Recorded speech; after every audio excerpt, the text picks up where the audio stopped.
এখন ইলেকশন হইতেছে আর মারা খেতেছে বিএনপি, নামই হয়ে গেছে হারু পার্টি। বিএনপি যদি লেজিটিমেসির কোলাপস না হইতো তাহলে ছাত্র দলকে বাঁচাইতে পারতো, এখন সে চাইলেও পারবে না বাঁচাইতে। কেমনে পারতো?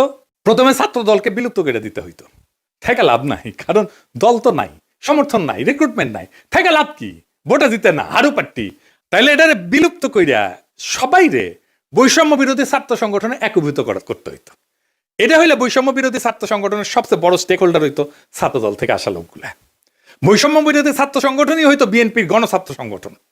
সে আরো বৃহত্তর ঐক্যের চেষ্টা করতো, ছাত্র অধিকার পরিষদকে নিত, ইনকিলাব মঞ্চকে নিত, এরকম ছোটখাটো দলগুলোকে সে ঢুকাই ফেলতো, একীভূত করে ফেলতে পারতো। তাইলে শিবিরের একটা শক্তিশালী বিরোধী দল দাঁড়াইতো। এটা হইলে শিবিরের সাথে শক্ত ফাইট দিতে পারতো, অনেক জায়গায় জিতেও যেতে পারতো।